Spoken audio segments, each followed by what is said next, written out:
আসসালামু আলাইকুম ওয়া রাহমাতুল্লাহি ওয়া বারাকাতুহু। আমি ইসলামিক জীবন ব্যবস্থা, আমি ইসলাম নিয়ে কথা বলি সবসময়। ইসলাম মানুষকে সত্যর পথ জানায়, ইসলাম মানুষকে সত্যর পথ নিয়ে কথা বলায়। ইসলাম মানুষকে ন্যায় অন্যায় থেকে বিরতি রাখে, ইসলাম মানুষকে সত্য কিছু ঘটনা শেখায়। আজকে একটা সত্য ঘটনা বলবো। সেই সত্য ঘটনা হচ্ছে যে মানুষের নফস, নফস এমন একটা জিনিস, নফস চক্ষু, নফস, এই নফস যখন মানুষ, এই নফস নিয়ে মানুষ যখন তিলাপনা করে, তখন সে নফসে কোনো খারাপ কিছু করতে পারে না। নফসের তারেক জামিলের লেখা একটা সত্য ঘটনা বলি। নফস এক স্বর্ণকার ছিল। সেই স্বর্ণকারের একটি সুন্দর একটা ওয়াইফ ছিল। এক স্বর্ণকার ছিল, স্বর্ণকার একটি সুন্দর একটা ওয়াইফ ছিল, খুব সতী ছিল, সুন্দর ছিল, মার্জিত ছিল, সতী ছিল, পদ্মাশীলতা ছিল। তার ছিল একটা চাকর। সেই চাকর ছোটবেলা থেকেই তাকে এই স্বর্ণকারের মানুষ করে প্রায় 12-15 বছর তারা মানুষ মান করছে। আর এই স্বর্ণকার স্বর্ণের দোকানে দোকানদারি করত। হঠাৎ একদিন এক সুন্দরী মহিলা তার স্বর্ণের দোকানে আসে এবং স্বর্ণের দোকান থেকে স্বর্ণ কেনার জন্য একটা চুড়ি কেনার জন্য চুড়িটা হাতে নিয়ে নাড়াচাড়া করে এবং হাতে দেওয়ার জন্য চেষ্টা করে, কিন্তু একা একই হাতে দিতে পারে না। একা একই স্বর্ণরা হাতে দিতে না পারার কারণে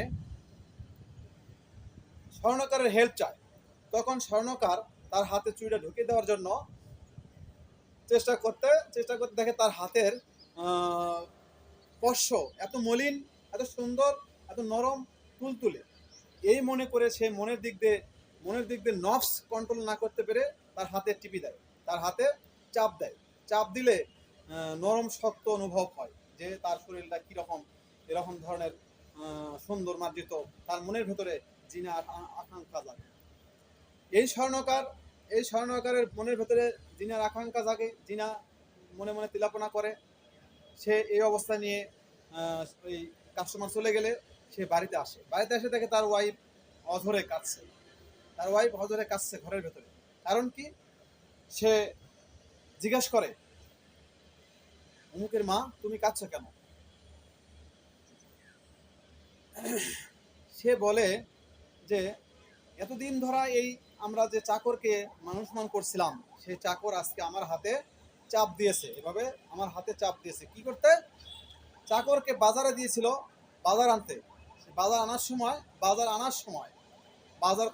বাজার করে নিয়ে এসে তার হাতে দেওয়ার সময় হাতে একটা চাপ দেয়। আর এই চাপের কারণে তার নরম শক্ত, তার পর্দা ভঙ্গ হয়ে যায়। পর্দা ভঙ্গ হয়ে গেলে সে অনুভব করে এতদিন ধরা এই চাকরকে আমরা মানুষমান করলাম, আর সেই চাকর আমাকে হাতে চাপ দিল, কি না জানি আমি দোষ করেছি, কি অন্যায় করেছি, আর আমার চাকর আমার হাতে চাপ দিল। আমি অনেক কষ্ট অনুভব করে সে অধরে কাছে। এই কথা যখন স্বামীর মুখে কানে স্বামীর শোনার পরে স্বামী অনুভব করলো, আজ পৃথিবী বড়ই স্বার্থপর, আজ প্রতিশোধের পালা। আজ আমি সকালে একটা মেয়ের হাতে চাপ দিয়েছি, আজ আমার ওয়াইফ আমার চাকরের হাতে চাপ খেয়েছে।